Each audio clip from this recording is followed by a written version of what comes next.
que nous, les Allemands, on dit souvent Herzlich willkommen, also. Ah, on est là. Je sais pas, il a dit comment? J'ai dit on est là. Herzlich willkommen, c'est-à-dire sois la bienvenue. On n'a pas encore dit c'est comment. Ah, merci. On n'a pas encore posé la question. Merci. C'est comment? Merci. Hein? C'est comment? On est là. Yeah. Voilà. Ah, bienvenue encore. J'ai eu peur que tu pouvais faire comme quelqu'un qui dit si on te dit bonjour, comment ça va, tu réponds très bien.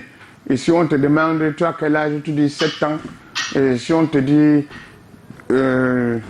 tu habites où, tu dis il y en a 2.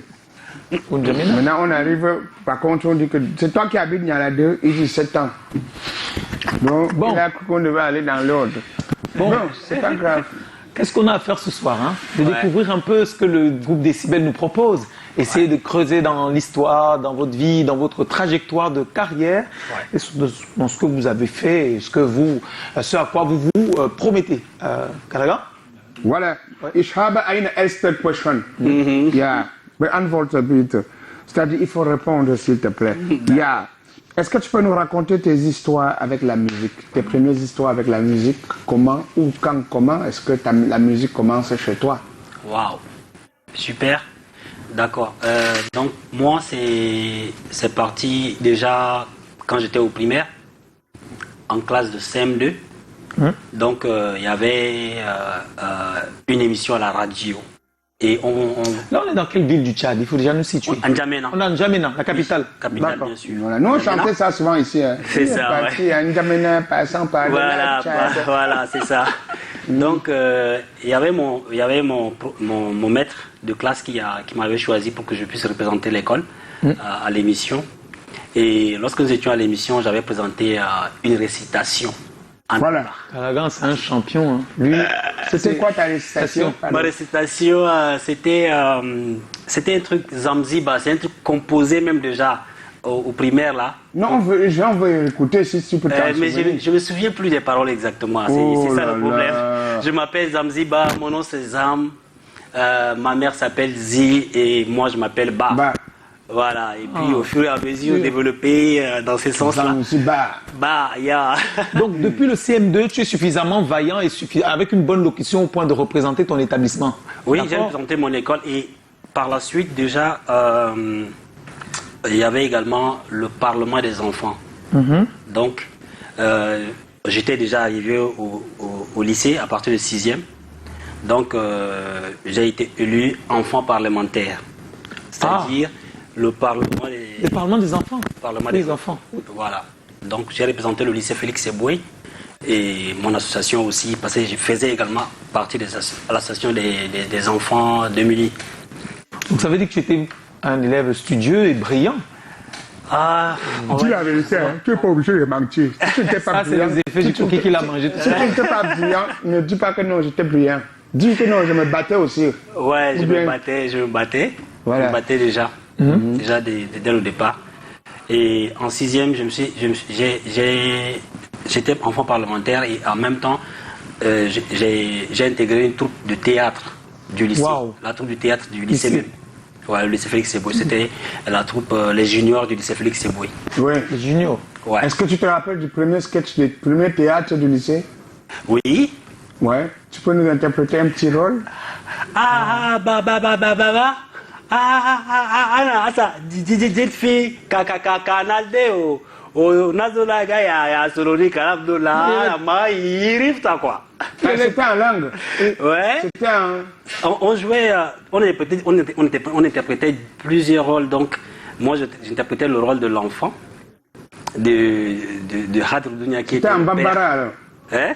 La langue là c'est quoi? En arabe, c'était arabe. C'est arabe local. Ok. Donc depuis tout jeune, tu as l'habitude de la scène, d'être au devant, d'interpréter des rôles au théâtre, mais ça ne crée pas directement le rapport avec la musique. Voilà, donc c'est pour arriver maintenant à la musique. Donc j'ai suivi, de 6e, j'ai fait la formation déjà de l'art à partir du théâtre. D'accord. Voilà, donc j'ai fait 5 ans de formation en théâtre avec la troupe et j'apprenais également la danse contemporaine. Waouh. Voilà. Donc théâtre, danse contemporaine. Oui, et la danse hip-hop aussi. Danse hip-hop. Voilà. Donc, j'étais à plein temps, je m'organisais pour ne pas rater c'était mes formations à part l'école. Le théâtre, la danse. Et Mais ça fait beaucoup, hein.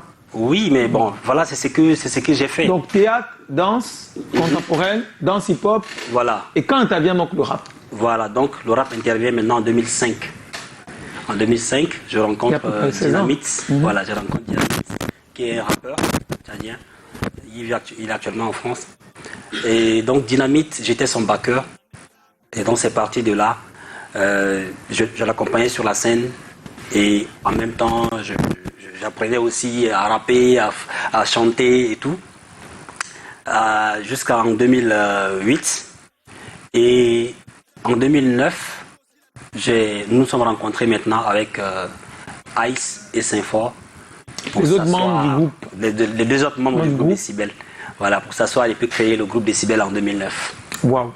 Mais moi, je veux savoir, quand on est, je veux dire que dans les peuples du Tchad, dans la culture et la pensée populaire tchadienne, comment est-ce qu'on perçoit les artistes? En tout cas, comment on percevait les artistes à cette époque? C'est-à-dire on est début des années 2000. Bien sûr. Est-ce que ce n'est pas comme c'est-à-dire qu'à cette époque-là, je crois que les artistes sortaient déjà de l'ornière, mais il restait toujours que quand tu es dans la musique, c'est que tu as plus ou moins raté ta vie et que tu peux rien faire d'autre que ça. Oui. Bon, c'est difficile aux gens, pour les gens au Tchad de croire de croire à ce que les artistes font comme métier. Ils ne croient pas que le métier d'artiste est un métier que... Jusqu'aujourd'hui ou à cette époque-là? À cette époque et jusqu'aujourd'hui, il y a des gens qui ne pensent pas que ces métiers peuvent amener l'homme à vivre, à gagner sa vie. Avec les Youssoundou qu'on connaît. Voilà, mais bon, oui, parce qu'au Tchad, les réalités sont différentes. Oui. Vous voyez, les réalités sont différentes. Donc, ça fait que, voilà, il y a toujours des gens qui ne croient pas que l'art peut nourrir son homme. Parce que les conditions ne permettent pas à ce que les artistes vivent aisément de leur métier. Voilà. Que chez vous, ce n'est pas encore bien développé comme ailleurs. Voilà. Oui, mais je ne sais pas, mais par exemple, là, tu es en poursuite carrément d'ambassadeur de ton pays, le Tchad. C'est-à-dire que si la musique peut te permettre de voyager, de sortir du pays, d'aller ailleurs et d'être reçu en bonne et due forme, ça veut dire que tout de même, ça a sa place. Je veux dire que, ne serait-ce que pour ça, on peut regarder l'artiste d'une autre façon. Oui, bien sûr. Bien sûr, donc c'est pour dire, bon, de nos jours, il y a quand même certaines personnes qui croient déjà, mais c'est grâce à certains artistes qui ont aussi réussi, qui sont quelques exemples, c'est eux qui Pour avoir des noms? Non. Bon, moi je dirais Sultan. Voilà, Sultan. Ah oui, Sultan, je connais. Sultan, Dyson, voilà. Maudoué aussi. Voilà. Et le groupe Décibel. Et le groupe Décibel. Et le groupe Décibel. Il y a Afrotronics aussi que je ne peux pas ignorer. Bon, voilà, au passage. Très bien. Bon, je voudrais naturellement savoir qu'est-ce qui t'amène au pays, chez nous. Okay. Naturellement. Mais faut déjà dire que tu es très souvent au Cameroun. Bien oui, bien, voilà. Bien ça sûr. veut dire que peut-être une petite taléa tourner le Moussounga ici. Hein. Non, loin de là. C'est que ça fait très longtemps qu'on a l'habitude de venir au Cameroun, depuis 2015. On s'est mis pour qui? On s'est pour le groupe Décibel. Voilà, pour le groupe Décibel. Donc ça fait que de 2015 que nous avons fait les prises de contact avec des artistes ici et puis les hommes du milieu. Nous avons compris que ici il y a déjà un système qui est mis sur pied et qui permet à ce que on arrive vraiment à vivre un peu de son art quand même. Attends, il faut que tu le dises, que les gens entendent. Ça veut dire que tu estimes qu'au Cameroun, dans le développement des musiques, on est plus avancé que d'autres pays. Voilà, bien sûr, que le Tchad et d'autres. Il y a plusieurs pays qui n'ont pas. Je veux parler ici dans le sens des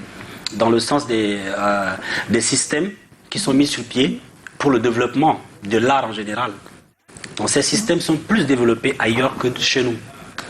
Et ces systèmes sont très perfectibles, très critiqués, voilà. Mais on voit bien que ça peut aider certains artistes. Moi, j'ai envie de savoir, quel est le premier... Est-ce que tu peux nous raconter le premier contact que tu as avec le Cameroun? C'est-à-dire que la première expérience, c'est-à-dire que la première fois que tu es venu professionnellement, qu'est-ce que tu venais chercher? Qui tu venais rencontrer? Qu'est-ce que tu venais faire? D'accord. La première fois, c'était pour le tournage de 3 clips vidéo en 2015. Donc, nous avons rencontré DJ Lexus à Yaoundé. Voilà, donc avec DJ Lexus, nous sommes venus avec Mesco Pro, que je remercie également. Salut Mesco. Mesco, voilà. Mesco Pro. Oui, et donc nous sommes arrivés ensemble avec Mesco pour rencontrer le DJ Lexus. Avec Lexus, nous avons pu enregistrer une chanson ensemble qui était intitulée Antiterroriste. Voilà, parce qu'entre-temps, en 2015, il y avait... Donc vous êtes venu enregistrer au Cameroun? On est venu enregistrer au Première Cameroun chose, et nous avons fait le clip aussi au Cameroun. Cameroun, oui. Voilà. Donc on a fait la chanson Antiterroriste et aussi on a fait une autre chanson, Merci Zappa, qu'on a tournée également à Yaoundé. Voilà. Donc c'était d'abord ça qui nous a... C'est la première expérience. La première expérience. Elle était bonne? Elle était très bonne. Voilà. Elle était très bonne avec le Cameroun. Et ensuite, tu reviens on est revenu pour un festival. Ah, pour un festival. Voilà. C'est quel festival? C'était le Festibikutsi, le premier festival. Oui. Mais après, nous avons également fait le Yafé et Douala Hip Hop, Marché de Noël, Oui. Fumban. Yeah. On t'a Fumban au festival. Bon. Oui. Voilà. Voilà, on salue docteur Fatima Tout. Oui, salut docteur. Voilà. Ah, mais vous êtes pratiquement... Elle est homo de ma fille. Homo, ta fille compose le BEPS cette année, homo. Alors, donc, vous êtes pratiquement tout le temps au Cameroun. Alors moi, je veux savoir, c'est-à-dire que pourquoi vous faites au Cameroun ce que vous auriez pu faire au Tchad? Ah, d'accord. Parce que vous avez des clips réalisés au Tchad. Oui, vous avez des chansons réalisées au Tchad. Mais il n'y a pas que le Cameroun. Parce que l'année passée, par exemple, on a fait une année à Abidjan, où nous avons enregistré également des choses là-bas. Donc, comme je l'avais dit, nous, quand on recherche la perfection, on ne voit pas la nationalité, mais on voit là où on peut atteindre vraiment la perfection, le pic. Yeah. Ça, c'est très bien expliqué. Et au-delà de cela, on a également de l'amour naturel pour le Cameroun. Le Cameroun et le Tchad, c'est des pays frères. Voilà. Ou bien. Non, il n'y a pas de quoi. Bon, comme tu parlais d'abord déjà d'amis frères à un niveau, j'espère que toi, on se comprend très bien. Ça veut dire que, quand même... Non, mais ce que tu me dis... Tu n'as pas une petite ici? Non, réponds. Hein? Ça veut dire que tu viendras au Tchad? Moi? Président Callaghan, c'est ça? Non, je viendrai au Tchad. Est-ce que je suis là, mais je viendrai au Tchad. Mais je ne suis pas quelqu'un, je ne me cache pas. Je vais dire que tu vas pointer, tu ne parles pas. Non, je vais venir pointer, je ne viens pas pointer. Pourquoi? Alors, là, ce que je veux savoir maintenant, là, illico presto, c'est que quelle est la petite qui t'entretient quand tu es ici? C'est la vérité. Nous, je sais que nous sommes camerounaises, je sais qu'elles ont du matériel. Pour l'instant, comme je suis au studio avec mon groupe, on travaille toujours chez Kessi. Voilà, donc la concentration, c'est d'abord au travail au studio. Donc tu ne fais pas rien. C'est comme Jésus de Nazareth. Je suis pas obligé de répondre. Ouais, je sais. Que toi, Jésus de Nazareth. Je suis au studio pour l'instant. Ton vrai nom, c'est tombé du ciel. Président, je suis au studio. Je comprends. Après le studio, il n'a plus de vie. Vraiment. Nous sommes seulement vos mougou. Quand je te regarde comme ça, je regarde tout court en toi. Quand on veut parler à une fille, on ne lui raconte pas sa vie. Et voilà. Le président Callaghan qui parle. Mais sur votre parcours, il y a également l'expérience finaliste Prix Découverte RFI 2020. Qu'est-ce que ça vous a apporté d'être à ce niveau? Je veux dire, participer à une telle compétition. C'est ça. Bon, comme je le dis toujours, c'était vraiment une expérience qui nous a plutôt grandi dans le métier et ça nous a permis également de se frotter à d'autres artistes pour savoir également que nous pouvons faire plein de choses. Donc, c'était tout ce que je pourrais dire par rapport au prix de découverte RFI, par rapport au final. Et à la troisième place, c'est simplement... c'est quelque chose... c'était une belle expérience. Et surtout une belle exposition à l'échelle continentale. Discographiquement, tu as un nouveau clip. Le groupe a un nouveau clip qui vient tout juste de sortir. Et Lucky Us, c'est réalisé, le son est fait par DJ Kessi. Et Mr. Check, Big Up, et puis nos condoléances aussi. Oui, qui a perdu son père. Nos condoléances, Mr. Check. Donc tout est fait au Cameroun. C'est vraiment du 100% camerounais. Oui, mais attends. La réalisation, mais la création de base, n'est pas 100% camerounais. Bon, bref, non, mais on est des frères, donc c'est une façon de parler. Effectivement. Donc, non, je comprends parfaitement. Et effectivement, le travail est fait. Du son à la vidéo, on a fait ça au Cameroun ici, avec Tchèque et Kessie. Voilà. Et c'est parce qu'on a vu leur travail, on a vu leurs résultats, bien avant même de venir ici au Cameroun. Déjà, on suivait ce qu'ils avaient l'habitude de faire. Voilà. Et puis, on est satisfait de ce qu'ils font. Donc, les réalisateurs camerounais, les beatmakers camerounais ont une bonne notoriété de l'autre côté. Oui, ils ont une bonne notoriété, pas seulement au Tchad, même ailleurs. Ils ont des bonnes notoriétés. Donc, pour cela, moi, je pense que le président Callaghan pourrait également mieux vous dire.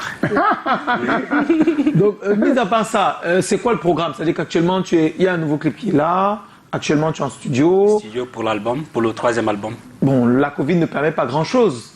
Je dis en termes de spectacle. Oui, en termes de spectacle, voilà. Bon, on venait de faire 2 concerts en mars à l'Institut français du Tchad. On avait joué le 26 et 27 passé. Et c'est eux-mêmes qui nous ont invités, c'est l'Institut français qui nous a invités. On était déjà ici. Donc, ce qui reste à faire maintenant, c'est de continuer dans ce sens, voir la possibilité de faire une tournée dans les instituts français. C'est le projet sur lequel nous travaillons dessus actuellement. Mais bon vent pour ce projet. Tu me permets de prendre 2-3 questions. En tout cas, déjà, salut les personnes qui réagissent sur notre page. Il y a Biro qui demande au Callaghan, tu es où? Je suis là, Biro. Les Belges du Gata qui nous disent juste bonsoir. Mahomet Niska qui regarde. Yvan Cabrel GT. Également Tim Fatstar qui est également sur la page Facebook de Canal 2 International où a lieu le direct de ce programme. Alors, tu ne pars pas, on va continuer l'émission. Alors, dans cette émission, on a l'habitude d'écouter religieusement Callaghan. Il a une superbe rubrique qui s'appelle le hic et le hockey. Tu sais, lui, en tant qu'humoriste, il observe la société. Donc, il a son hic, son plus, et donc son hockey qui est le plus, et le hic qui est le moins. Et chaque soir, il nous propose cet exercice-là. Ouais. Et on va le découvrir après le jingle.